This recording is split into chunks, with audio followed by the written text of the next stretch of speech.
தேவனுக்கு மகிமை உண்டாவதாக. இந்த நாளிலே நாம் இயேசுவுக்கு சீடராக்குதல் என்ற ஒரு தலைப்பிலே நாம் செய்திகளை சிந்தித்து கொண்டு வருகின்றோம். அதன் தொடர்ச்சியாக அதன் 4வது பாகத்தை இப்போது நாம் சிந்திக்கின்றோம். நண்பர்கள் அனைவருக்கும் இரட்சகரும் ஆண்டவருமாகிய இயேசு நாமத்தில் அன்பின் நல்வாழ்த்துக்கள். யோவான் எழுதின சுவிசேஷம் 6ஆம் அதிகாரம் 38ஆம் வசனத்தில் இயேசு இவ்வாறு கூறுகின்றார், என் சித்தத்தின்படி அல்ல, என்னை அனுப்பினவருடைய சித்தத்தின்படி செய்யவே நான் வானத்திலிருந்து இறங்கி வந்தேன். நான் எனக்கு இஷ்டப்படி வாழ்கிறதுக்கு இங்கே வரல, வாழ முடியாது. அல்லது இந்த உலகத்தில் உள்ள சூழ்நிலையெல்லாம் இருக்கே அதுக்கேற்ப வாழ்கிறதுக்கும் நான் வரல. என்னை அனுப்பின பிதாவாகிய தேவன் அவர் ஒரு சித்தத்தை எனக்கு கொடுத்து இந்த வேலையை இப்படி செய்யணும்னு சொல்லி செய்வதற்கு அனுப்பியிருக்கிறார். அவர் எப்படி என்னை வழிநடத்துகிறாரோ அதன் பிரகாரம் மாத்திரம்தான் நான் இந்த உலகத்தில் செயல்பட முடியும், வாழ முடியும். அதுக்காகவே தான் வானத்திலிருந்து இங்கே இறங்கி வந்தேன், இல்லைன்னா நான் வானத்தில் இருந்திருக்க முடியும் என்று ஆண்டவர் குறிப்பிடுகிறார். யோவான் 5ஆம் அதிகாரம் 30வது வசனத்தில், நான் என் சுயமாய் ஒன்றும் செய்கிறதில்லை, நான் கேட்கிறபடியே நியாயம் தீர்க்கிறேன். எனக்கு சித்தமானதை நான் தேடாமல் என்னை அனுப்பின பிதாவுக்கு சித்தமானதையே நான் தேடுகிறபடியால் என் தீர்ப்பு நீதியாக இருக்கிறது. என்னோடு பிதா தேவன் பேசுகிறார், அதை நான் கேட்கிறேன். அந்த அடிப்படையிலே நான் செய்திகளை சொல்லுகிறேன், காரியங்களை விவரிக்கிறேன் என்று ஆண்டவர் சொல்லுகிறார். நான் இது என்னுடைய சுயமாக நான் ஒன்றும் செய்ய முடியாது. எல்லாமே பரலோகத்திலேருந்து வந்துட்டு இருக்கு. அங்கேருந்து கம்யூனிகேஷன் நான் கேட்டுக்கிட்டே இருக்கிறேன், அதை உங்கள்கிட்ட சொல்லிக்கிட்டே இருக்கிறேன் என்று சொல்லுகிற ஒரு காரியத்தை பார்க்குறோம். அப்போ இயேசு தனது சுய சித்தத்தின்படி வாழவோ அல்லது இந்த உலகத்தினுடைய விருப்பங்களை செய்து இந்த உலகத்தினுடைய மதிப்பை தேடுகிற வண்ணமாய் வாழவோ அவர் வாழவில்லை என்பது மிக முக்கியமாய் நாம் கவனிக்க வேண்டும். அப்படி என்றால் இந்த இயேசுவை குருவாக ஏற்றுக்கொண்டு அவருக்கு சீடராக வாழ விரும்புகிறவர்கள், அந்த சீடத்துவத்தை விரும்புகிறவர்களும் தங்கள் சுய விருப்ப திட்டங்களின்படியோ அல்லது இந்த உலகத்தினுடைய வழக்கங்களின்படியோ அவங்க வாழ முடியாது. கனவு காணுங்கள்னு அப்துல் கலாம் ஐயா சொன்ன மாதிரி ஒவ்வொருத்தரும் ஒவ்வொரு விதமான கனவு கண்டு வாழ முடியாது. அது உலக மனுஷருடைய காரியம், வேறு அதுக்குள் செல்லவில்லை. இயேசுவின் சீடத்துவத்துக்குள் வருகிறவர்களுக்கு சுய கனவு கிடையாது. அவருடைய கனவெல்லாம் பிதாவாகிய தேவன் கொடுக்கிற அறிவு, ஆவிக்குரிய அறிவு, அந்த நடத்தலின்படி தான் அவர்கள் நடக்க வேண்டும். அதன்படி தான் அவர் திட்டங்களை கொடுக்கிறார். அவரே அதில் நடத்த வேண்டும், இவர்கள் கீழ்ப்படிந்து நடக்க வேண்டும். உலகத்தில் அப்படி இருக்குது, இப்படி இருக்குது, அவர் அப்படி இருக்காரு, இவர் இப்படி இருக்காரு, இதெல்லாம் நீங்கள் பேச முடியாது. உலக வழக்கத்துக்கும் பரலோக வழக்கத்துக்கும் சம்மந்தம் இல்லை என்கிறத நாம் ஏற்கனவே பல ரீதியிலே நாம் ஆராய்ந்து சிந்தித்திருக்கிறோம். இது ஒன்று கொண்டு எதிராக இருக்குல்ல. பரலோக சித்தம் பூலோக சித்தம் ஒன்று கொண்டு எதிராக வேற இருக்குது. அப்போ பரலோக தேவனுடைய சித்தத்தை உலகத்தில் செய்து வாழ்றதுன்னா உலகத்துக்கு எதிராக தான் வாழணும். இயேசு அப்படி தான் வாழ்ந்துருக்காருல்ல, அதை நம்ம வசனங்களை பார்த்துட்டோம். பரலோக பிதா சித்தப்படி வாழணும்னா உலகத்துக்கு நிச்சயம் எதிராகத்தான் வாழ முடியும் என்கிறது ஒரு நிலை என்கிறத நம்ம முதலாவது புரிஞ்சுக்கணும். நம்ம இஷ்டப்படி பேச முடியாது, இஷ்டப்படி நடக்க முடியாது, இஷ்டப்படி வாழ முடியாது. நமக்கு தோணுக மாதிரி மனக்கோட்டை எல்லாம் கட்ட முடியாது. அந்த பிரசங்கி அப்படி சொல்கிறான், அந்த பிரசங்கி இப்படி சொல்கிறான், அந்த சபை அப்படி, இந்த பேச்சே கிடையாது. பரலோக தேவனோடு நமக்கு என்ன உறவு, தொடர்பு, அந்த கனெக்ஷனில் என்ன படிக்கிறோம், அந்த பரலோக தேவ சித்தத்தை நிறைவேற்றின இயேசுனுடைய வார்த்தை என்ன சொல்லுது, அவருடைய மாதிரி எப்படி இருக்கு, இது மட்டும்தான், இந்த அடிப்படையில் மட்டும்தான் செயல்பட முடியும். நீங்கள் ஒருவேளை ஆவியானவர் எங்களுக்கு அந்த தரிசனம் தந்திருக்கிறாரு, இந்த திட்டம் இப்படிலாம் அந்த பிரசங்கி மாதிரி நிறைய கதை பேசுறது உண்டு. எனக்கு அந்த தரிசனம், இந்த தரிசனம். அப்போ நான் சொல்லுவேன், உனக்கு எந்த தரிசனமாக இருந்தாலும் இயேசுவும் அப்போஸ்தலர்களுக்கும் இல்லாத தரிசனம் உனக்கு வரப்படாது. அது வந்தால் வேற எங்கேருந்தே வருது இல்லையா? இதே அவங்களுக்குள்ள இருக்க ஆவிதான் உனக்குள்ள இருந்தா அதே தரிசனத்தை தான் உனக்கு தந்திருக்கணும். உனக்கு அதுக்கு வித்தியாசமான தரிசனம் வரப்படாது. இப்போ எல்லாமே தாரமாறாக இருக்குது. அதுதான் அந்தி கிறிஸ்து ஆவின்னு நம்ம பார்த்துட்டோம். இதுக்கும் இயேசுக்குள்ளே இருந்த ஆவிக்கும் பரலோக ஆவிக்கும் சம்மந்தம் கிடையாதுன்னு பார்த்துட்டோம். சரி, இப்படி தான் நாம் தேவ சித்தம் நம்ம சித்தம் செய்ய முடியாது, உலக சித்தம் செய்ய முடியாது. பரலோக தேவன் கொடுக்குற அறிவு, அவருடைய தெளிவு, அவர் நடத்துகிற திட்டத்தின் அடிப்படையில் தான் நாம் வாழ முடியும். இனி இயேசு சீடர்லாம் மாறுறதுக்கு முன்னாலே எப்படி இருந்திருப்பீங்க, அது வேற விஷயம். இனி முடியாது, நம்ம நினச்சதெல்லாம் நம்ம செஞ்சிட முடியாதுங்கிறது மிக முக்கியமாக கவனத்தில் கொள்ளணும். சரி, அப்போ இயேசு நம்முடைய சீடர்களுக்கு ஜெபம் பண்ண கற்றுக் கொடுக்குறார். கற்றுக் கொடுக்கும்போது அந்த ஜெபத்தின் தன்மையை அவர் கற்றுக் கொடுக்கறத நம்ம கவனிக்க போகிறோம். முதலாவது அந்த ஜெபத்தினுடைய முதல் பாயிண்ட், ஃபஸ்ட்டு பாயிண்ட்டு, பரலோக பிதாவுக்கு சித்தம் எனக்கு வாழ்க்கையில் நிறைவேற வேண்டும் என்பதுதான் அந்த ஜெபத்தினுடைய முதல் பகுதி. நீங்கள் மற்ற 6ஆம் அதிகாரம் 7-10 வரை உள்ள வசனத்தில், அன்றியும் நீங்கள் ஜெபம் பண்ணும்போது அஞ்ஞானிகளைப் போல வீண் வார்த்தைகளை அலப்பாண்டாம். அஞ்ஞானிகள் வர காரியத்தை ஏற்கனவே சொல்லிட்டார்ல, அது மற்ற 6 இதில் தான் பின்னால் வருது. 6 30 31 32 33 வசனத்தில் எண்ணத்தை உண்போம், எண்ணத்தை குடிப்போம், இப்படிலாம் உலகத்துக்குரிய அநேக உலகத்துக்குரிய அழிவுக்குரிய உலகத்துக்குரிய அழிவுக்குரிய சரீரத்துக்குரிய காரியங்களை எல்லாம் அவங்க அப்படி தாரும், இப்படி செய்யும், அதை உடையும், இதை நொறுக்கும், அதை கட்டும். சிலருக்கு ஜெபத்தை எல்லாம் பார்த்தா அப்படியே எல்லாம் சொல்லி சொல்லி நீண்ட பிரசங்க மாதிரி ஜெபம் பண்ணுவான். அப்போ அவர் சொல்கிறாரு, இந்த வசனிப்பத்தினால ஒன்றும் ஜெபம் கேட்க போகிறதில்ல, நீங்கள் அந்த மாதிரி ஒன்றும் செய்துட்டு கிடக்காண்டாம். முதலாவது நீங்கள் பிதாவை நோக்கி ஜெபிக்கிறதுக்கு முன்னே உங்களுக்கு என்ன வேணும்னு அவருக்கு தெரியாதா? நீங்கள் சொல்லி தான் அவருக்கு தெரியணுமோ? அவருக்கு தெரியும். நீங்கள் அப்படி செய்யாண்டான்னு சொல்லிட்டு 6ஆம் அதிகாரம் 9ஆம் வசனத்தில், நீங்கள் ஜெபம் பண்ண வேண்டிய விதமாவது எப்படி ஜெபம் பண்ணான்னு தெரியுமா? பரமண்டலங்கள் இருக்குங்கள் பிதாவே உம்முடைய நாமம் பரிசுத்தப்படுவதா. இங்கேயும் இயேசுவே அப்படி ஜெபம் பண்ண சொல்லல, சொன்னாரா? இயேசுவே அல்லது என்னுடைய பெயரை கூப்பிட்டு ஜெபம் செய்யுங்கள் இன்னும் சொல்லலையே. இது வேற அடுத்த பிரச்சனை வந்தாச்சு. இந்த இயேசு ஆராதனை மன்றங்களுக்கு இதெல்லாம் மண்டையில் தெளிவு வருமானு நமக்கு தெரில. அவர் சொல்லார், நீங்கள் என்ன நோக்கி ஜெபம் பண்ணாண்டாம்? பரமண்டலங்கள் பிதாவே உம்முடைய நாமம் பரிசுத்தப்படுவதா, உம்முடைய ராஜ்யம் வருவதாக, அப்படி தான் ஜெபிக்க சொல்லி கொடுக்குறாரு. இன்னும் ஒரு பைத்தியக்காரத்தனத்தை நான் சொல்லுவேன், இந்த இயேசு ஆராதனை மன்றங்களில் நடக்கும். ஜெபம் பண்ணுங்கன்னு சொன்னால், இயேசுவே ஆண்டவரே சோதரிக்கிறோம், ஆண்டவரே இயேசுவே மை சோதரிக்கிறோம், இயேசுவே மை சோதரிக்கிறோம், ஜெபத்தை ஆரம்பிச்சிருக்குது. அப்புறம் அப்படியே அதையும் இதையும் உங்களுக்கு தோண எல்லாம் சொல்லியாச்சு. முடிக்க வேலை அப்படி தெரியுமா? இயேசுவின் நாமத்தில் கேட்கிறோம் பிதாவே. எப்படி இயேசுன்னு கூப்பிட்டாக்க ஜெபம் பண்ண தொடங்கினது. இப்போ முடிச்சதுங்க இந்த இயேசுவின் பேரால் பிதாவிடத்தில், பிதாவே உம்மாட்ட கேட்குறோம். இது தொடக்கமே நீ பிதாட்ட கேட்கலையே, தொடக்கமே பிதாவேன்னு நீ கூப்பிட்டு கேட்கல. இந்த கிறுக்கு ஜெபத்தை யார் கேட்பான்னு நமக்கு தெரில. பைத்தியக்கார ஜெபத்துக்கு அர்த்தத்தை பாருங்களேன். அவர் சொல்லுவார், பிதாவேன்னு கூப்பிடுங்க, அப்போ பரிசுத்த பிதாவே மக்க மகிமை உண்டாவதாகல ஜெபத்தை ஆரம்பிச்சிருக்கணும். கேட்டுட்டு கடைசியில் இயேசுவின் நாமத்தில் கேட்குறோம் பிதாவேன்னு முடிச்சிருந்தா அது அர்த்தம் உள்ளதாக இருக்கும். இது தொடக்கமே ஆண்டவரே இயேசுவே என்ன ஜெபத்தை ஆரம்பிச்சுட்டு முடிக்க வேலை இயேசுக்கு அப்பன்கிட்ட கொண்டு முடிச்சது. மோனுக்கிட்ட ஜெபம் பண்ணிட்டு அப்பன்கிட்ட முடிச்சது. எவ்வளவு அதான் இந்த மூட கூட்டத்தை எப்படி புரிஞ்சு கொள்ளணும்னு எனக்கு தெரியல. உங்களுக்கு புரியுதா? எனக்கு புரியலை. இது என்ன இவ்வளவு கிறுக்கு ஆவியாக இருக்குது? இப்படி ஒரு மோசடி முட்டாளாக்குற ஆவி இந்த மன்றங்களை இப்படி நிறைச்சிட்டேன்னு ஒரு பக்கத்தில் வருத்தமாக இருக்குது. சரி இருக்கட்டும், அப்போ பிதாவேன்னு ஜெபம் பண்ண ஆரம்பிக்கணும்னு சொல்லி கொடுக்காரு. இனியாவது மண்டையில் வெளிச்சம் அவ்வளவையே திருத்துங்க. இல்லை அப்படி தான் இருப்போம், குருடர்களாக தான் இருப்போம்னா இருந்துட்டு போங்க, அது உங்கள் பாடு. சரி, இப்போது அப்படி ஆரம்பிக்கணும். இயேசுவின் சீசத்துவத்தில் இருக்கவங்க படிச்சுக்கணும். இயேசு சொன்ன மாதிரி செய்யலைன்னா நீங்கள் இயேசுவின் சீசத்துவத்தில் இருக்க முடியாது. அதான் பிரச்சனை. இது எப்போ இந்த இயேசுவின் வார்த்தைகளை வாசித்தா இந்த மன்றங்களுக்கும் இயேசுக்கும் சம்மந்தம் இல்லைன்னு தெளிவாக தெரிஞ்சிடும். அதை நான் நிறைய சொல்லிக்கிட்டே இருக்கேன், ஒவ்வொன்றா சொல்லிக்கிட்டு இருக்கேன். அப்போ இயேசு பிதாவை பார்த்து ஜெபம் பண்ண சொன்னால் நான் எப்படி இயேசு எனக்கு ஜெபம் பண்ண முடியும்னு நீங்கள் தான் உங்களை கேட்டுக்கிடணும். இந்த மாதிரி செய்கிற ஆளுகள் உங்களை கேட்டுக்கணும். உங்களுக்கு இயேசுக்கும் சம்மந்தம் இல்லை, இயேசுவின் சீசத்துவத்தில் இல்லைங்கிறத மட்டும் இப்போ நான் இங்கே உறுதியாக நான் சொல்லிடுறேன். சரி, 10ஆம் வசனத்தில் அப்போ நம்முடைய நாமம் பரிசுத்தப்படுவதாக ஒரு துதி மகிமை செலுத்தியாச்சு.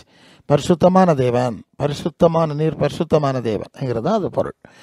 10ஆம் வசனத்தில் உம்முடைய ராஜ்யம் வருவதாக, உம்முடைய ராஜ்யம் இந்த பூமியிலே வருவதாக. சரி, உம்முடைய சித்தம் பரமண்டலத்தில் செய்யப்படுகிறது போல பூமியிலையும் செய்யப்படுவதாக. ரொம்ப முக்கியம். ஜெபத்தினுடைய முதல் பாயிண்ட் தான் தேவனுக்கு மகிமை செலுத்தியாச்சு, பரிசுத்தப்படுத்தியாச்சு நாமத்தை ஒன்ஸ் மோர். அப்புறம் உம்முடைய ராஜ்யம் பரலோகத்திலிருந்து இங்கே வரட்டு, உம்முடைய ஆட்சி, உம்முடைய சித்தத்தை நிறைவேற்றுகிற அனுபவம், உம்முடைய நீதி நியாயங்களில் நடக்கிற ஒரு காரியம் வரட்டு. உம்முடைய சித்தம் பரமண்டலத்திலே செய்யப்படுறதில்ல, பூமியிலையும் செய்யப்படட்டும்.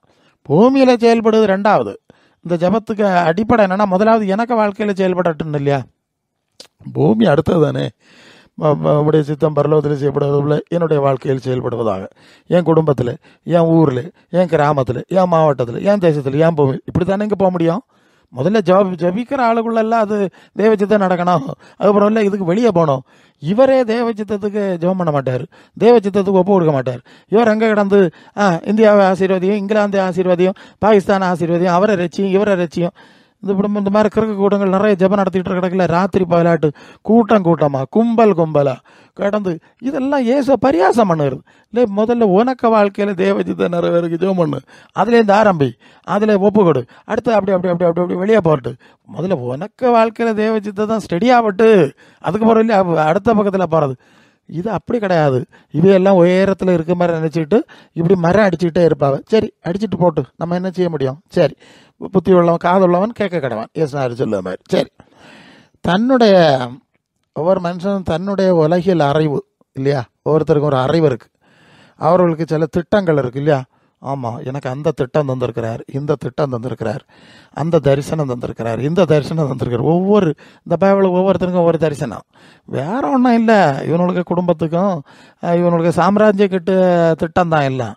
இவனுக்கும் மக்களுக்கும் மனைவி மக்களுக்கும் பிள்ளைகளுக்கும் இவனுக்கு ஒவ்வொருத்தனுக்கும் ஒரு சாம்ராஜ்யம் கட்டணும். ஒவ்வொருத்தன் ஒரு கட்சி ஆரம்பித்து கட்சியை வளர்க்குறான் இல்லையா. இப்போ இந்த ஒவ்வொருத்தன் கட்சி உண்டாக்கி வளர்த்து கொடி காட்டி மாநாடு நடத்த, இது மாதிரி இவன் ஒவ்வொருத்தனுக்கும் ஒரு கட்சி, ஒரு கொடி, ஒரு மாநாடு இது நடத்தணும். அதுக்காக வேண்டி ஒரு தரிசனம் இவர் கொடுத்துருக்காராம் ஒவ்வொருத்தனுக்கும். அதுக்கே வச்சுக்கிட்டு ஜோம் பண்ணிகிட்டே இருப்பானுவேன். சரி, அப்படியெல்லாம் இயேசுவின் சீடர்கள் ஜபிக்க முடியாது. அப்படி செய்தால் பரலோக பிதாவுக்கு சித்தம் செஞ்ச இயேசுவின் சீடர்லாம் அவர் இருக்க முடியாது. ஏன்னா இயேசு அப்படி ஜபிக்கலையே. ஒரு நாளும் எனக்கு அப்படி ஒரு திட்டம் இருக்கிறது அப்படிலாம் கிடையாது. நீர் என்ன சொல்லுகிறீர் அதை சொல்லும், அதை நிறைவேற்றுக்கு எனக்கு இருபத்தாயிரம். அதான் இப்போ அவர் சொல்லிட்டு வர்றார். நீர் சொல்லுறது உமக்கு சித்தம் என்னங்கிறத எனக்கு சொல்லித்தாரேன், நான் அதை மட்டும் செய்துட்டு நான் போகிறேன். எனக்கு வேற ஒன்றும் மனுஷனார் மகிமை தேட போகிறது கிடையாது, உலகத்தில் பதவி தேட போகிறது கிடையாது. சில வேளை அவரை ராஜாவாக்குறதுக்கு இழுத்துட்டு போனாவலாம், அவர்களை விட்டுவிட்டு ஓடி போயிட்டாராம். போங்கடா, உங்கள் ராஜாவுன்னு நான் ஆக விரும்பலை. அதை யோவான் 18:36 சொல்வார். நானும் ராஜா தாண்டா, ஆனால் என்னுடைய ராஜா இந்த உலகத்துக்கு உரியதல்ல. இங்கே நான் ராஜா ஆவுக்கு வரையில, பரலோக தேவன் எனக்கு சொன்ன வேலையை செய்துட்டு நான் அவர்கிட்ட போய் சேரணும், அதுக்கு தான் வந்தேன் அப்படின்னு இயேசு மாதிரி காண்பிக்கிறார். இந்த பயவெல்லாம் என்ன செய்வான், இயேசுநாதரை வச்சுக்கிட்டு இவனுக்கு சாம்ராஜ்யங்களை கட்டுவான். அப்போ இவனு இயேசுக்கு சீசன் இல்லைங்கிறதுன்னு அர்த்தம். இவர்கள் இயேசுவின் சீசத்துவத்தில் கிடையாது. இவங்களுக்கு ஜபத்துக்கும் பரலோகத்துக்கும் சம்மந்தம் கிடையாது. ஒருவேளை இப்போ சாசு கொடுப்பான், அவனுக்கு உலகம் தானே, அவனுக்கு உலகத்தை பெயிண்ட் அடிச்சு நான் பெயிண்ட் அடிக்கிறேன்டே, இந்த உலகத்தை நான் பெயிண்ட் அடிக்கிறேன்னு கேட்டா அப்படியா, எனக்கு ஆட்சியில் இருக்க உலகம் தானே, நல்லா பெயிண்ட் அடி. ஓகே, பரலோக தேவனுடைய ஆட்சியில் இந்த உலகம் இல்லைங்கிறத நம்ம வசனத்தை பார்த்துட்டோம். அதனால இந்த உலகத்தில் கொட்டாரம் கட்டுவதும் கோபுரம் கட்டுவதும் இந்த நாடகம் நடத்துறதுக்கு அவர் உதவி செய்ய மாட்டார். அவர் தான் புறக்கணிச்சாச்சு இல்லை. நீங்கள் 65:17 புதிய வானம் புதிய பூமி படைக்க போகிறேன், முந்தின நினைக்க மாட்டேன், இதை தூர போட்டாச்சுன்னு சொன்ன பிறகு இதுக்கு பெயிண்ட் அடிச்சு இதுக்கு உனக்கு அவர் சம்பளம் தருவாரா, உனக்கு சப்போர்ட் பண்ணுவாரா, உனக்கு திட்டம் தருவாரா, நீ யோசிப்பார். இதெல்லாம் பிசாசுகிட்டே இருந்த திட்டம் இல்லையா. ஒரு நாளும் இயேசுக்கே அந்த திட்டம் கிடையாது. இயேசு அப்படி சேர்ந்தா முதல்ல இயேசுநாதர் அப்படி ஒரு பெரிய திட்டம், எருசலேம் மாதிரி எல்லா தேசத்துக்கு ஒரு எருசலேம் வைங்கடா அப்படின்ட்டு அவர் ஒரு ஏற்பாடு செஞ்சுருக்கணும். செய்யலையே, அவருடைய சீடர்கள் செய்யலையே, அப்போஸ்தலர்கள் செய்யலையே. அந்நியரும் பரதேசிகள் சொல்லிட்டு ஓடி போயிட்டாங்க. எங்களுக்கு இந்த ராஜ்யம் இல்லை, இது அவர் ஏற்கனவே தூரப்பட்டாச்சு, தீ கொடுக்க போறான்னு சொல்லியாச்சு. 2 பேதுரு 3:13 சொல்லுது, இப்போ இருக்க வானம் பூமி அக்கினிக்கிரையா கொளுத்துக்கு வச்சாச்சு, அதனால இதை நாங்கள் பயன்படுத்த மாட்டோம். தேவனுடைய நீதி வாசமாக இருக்கும், புதிய வானங்களும் புதிய பூமியும் உண்டாகும் என்று காத்திருக்கிறோம். புதிய வானம் பூமிக்கு காத்திருக்கோம். எதுக்கு பெயிண்ட் அடிப்பானா, இங்கே கொட்டாரம் கட்டுவானா, இங்கே கொடியாத்துவானா? நீங்கள் கொஞ்சம் யோசிச்சு பாருங்கள். இந்த கள்ள சாசன் சேனைகளை நீங்கள் புரிஞ்சுக்கிடணும். இவங்களுக்கும் இயேசுநாதருக்கும் சம்மந்தம் கிடையாது. இயேசுவின் சீசத்துவத்தில் இவங்க இல்லை. இருந்திருந்தா இயேசு சொன்ன மாதிரி இல்லைல்ல, பிதா சொல்லு மட்டும் தான் செய்வோம், இதெல்லாம் எங்களுக்கு செய்ய முடியாதுன்னு ஒதுங்கி போயிருப்பாவல்ல.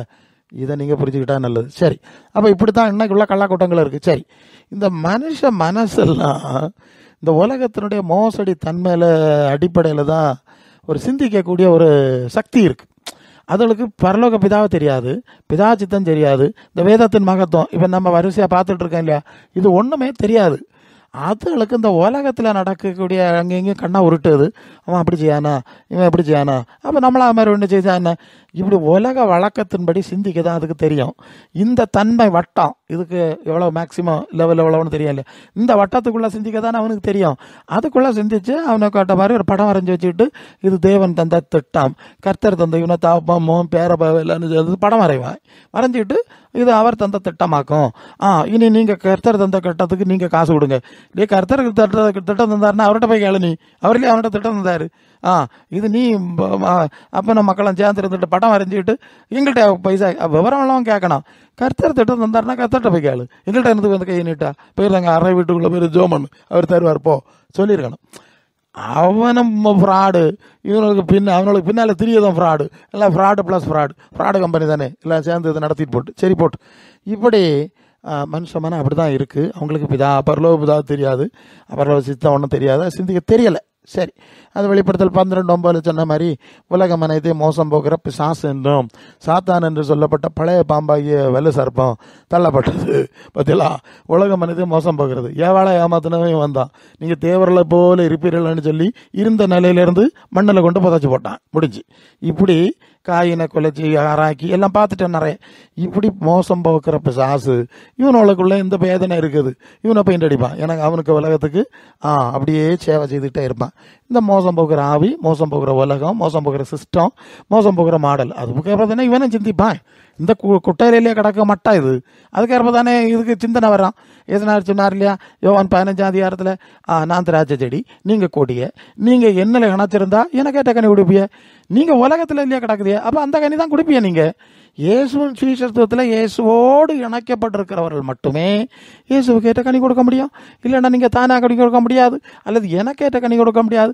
நீங்கள் உலகத்தோட சேர்ந்துருந்தா உலகத்துக்கு ஏற்ற கனி குடிப்பாய், அதானே நீங்கள் செய்கிறீங்க. ஓகே என்பதை அங்கே ஆண்டவர் சொல்கிற வசனத்திலிருந்தும் நம்ம புரிஞ்சுக்கிறோம்.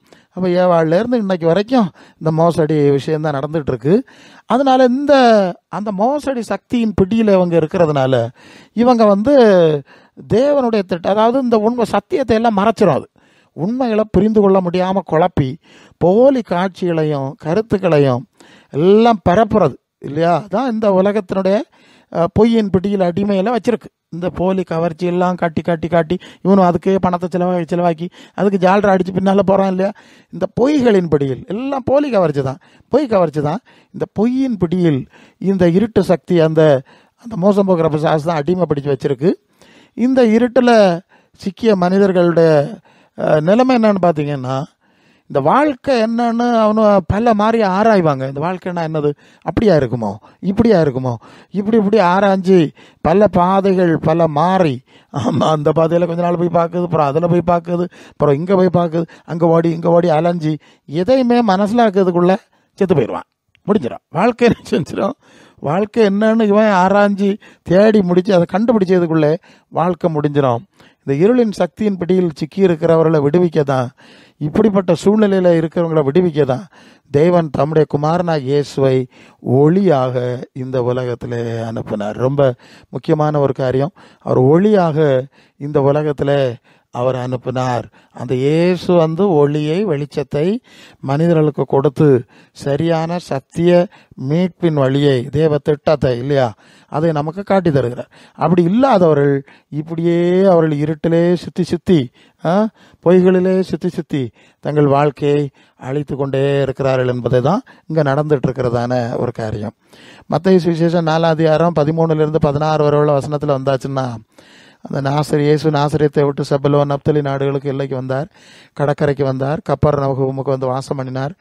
கடற்கரையில் உள்ள செபலோன் நாடு, நப்தலி நாடு, அந்த புரஜாதி நாடாம் கலிலேயாவில், அந்த நாட்டில் 15ஆம் வசனம், இருளில் இருக்கிற ஜனங்கள் பெரிய வெளிச்சத்தை கண்டார்கள், மரண இருளின் திசையில் இருக்கிறவர்களுக்கு வெளிச்சம் உதித்தது என்று ஏசாயா தீர்க்கதரிசியால் உரைக்கப்பட்டது நிறைவேறும்படி இயேசு அந்த தேசங்களில் வாசம் பண்ணாருன்னு சொல்லியிருக்கு. அப்போ இயேசு அந்த தேசங்களில் வந்தாருன்னு சொல்றதுக்கு விளக்கம் என்ன சொல்கிறாங்கன்னா, இருளில் இருக்கிற ஜனங்களுக்கு பெரிய வெளிச்சத்தை கொடுக்கும்படியாக இயேசுக்க வந்தார். அப்போ உலகத்தில் இயேசு வந்தாருன்னா, அது நீங்கள் யோவான் 9:5 படிக்கலாம். நான் உலகத்தில் இருக்கையில் உலகத்துக்கு ஒளியாக இருக்கிறேன். எத்தனை இருட்டு தலைவர்கள், குருட்டு தலைவர்கள் இல்லையா.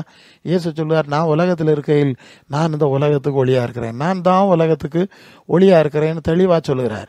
யோவான் 12:46 என்னிடத்தில் விசுவாசமாக இருக்கிறவன் எவனும் இருளில் இராதபடி நான் உலகத்தில் ஒளியாக வந்தேன். என்னிடத்தில் விசுவாசமாக இருக்கிறவங்க இருட்டில் இருக்க மாட்டாங்க. கண்டிப்பாக வெளிச்சம் வந்தாகும். என் வெளிச்சம் என் பக்கத்தில் வர்றான் இல்லை, என் சீசத்துவத்துக்கு வர்றான் இல்லை, என் வெளிச்சம் அவர்களுக்குள்ள கண்டிப்பாக பிரகாசிக்கும் என்று சொல்கிற ஒரு காரியத்தை பார்க்குறோம். யோவான் 8:12 மறுபடியும் இயேசு ஜனங்களை நோக்கி, நான் உலகத்துக்கு ஒளியாக இருக்கிறேன், என்னை பின்பற்றுகிறவன் இருளிலே நடவாமல் ஜீவ ஒளியை அடைந்திருப்பான்னு சொல்றார். ஜீவ ஒளியை அடைந்திருப்பான். ஆமா, என்னை பின்பற்றுகிறான். அந்த வார்த்தை ரொம்ப முக்கியம். என்னை பின்பற்றுகிற சீசர்கள் மட்டுமே இந்த இருட்டிலிருந்து வெளிச்சத்துக்கு வர முடியும். என்னை ஆராதனை செய்கிறவர்கள் ஜீவ ஒளியை அடைவார்கள் என்று இயேசு ஒருபோதும் கூறவில்லை. நீங்க பைபிள் முழுதும் படிங்க, எங்கேயாவது இயேசு என்னை ஆராதிக்கிறவர்கள் ஒளியை அடைவார்கள் ஒரு வசனம் நீங்க காட்ட முடியாது. ஆனா தெளிவா சொல்றார், என்னை பின்பற்றுகிறவன், என் சீசனா இருக்கிறவன், என்னை அடிச்சோட்டில் நடக்கிறவன், பார்த்தீங்களா, அவனுக்கு தான் இருளிலே நடக்க மாட்டான், இருளிலேருந்து வெளிச்சத்துக்கு வருவான். எனக்குள்ள இருக்கு, என் கூட நடக்குதுன்னு தானே எனக்குள்ள இருக்க வெளிச்சம் வரும் என்று தெளிவாய் சொல்றதை பார்க்கிறோம். 1 யோவான் 1:9 உலகத்தில் வந்து எந்த மனுஷனையும் பிரகாசிப்பிக்கிற ஒளியே அந்த மெய்யான ஒளின்னு யோவான் அவரும் அதை சாட்சி கொடுக்கிறார். அவர் தான் பெரிய ஒளி.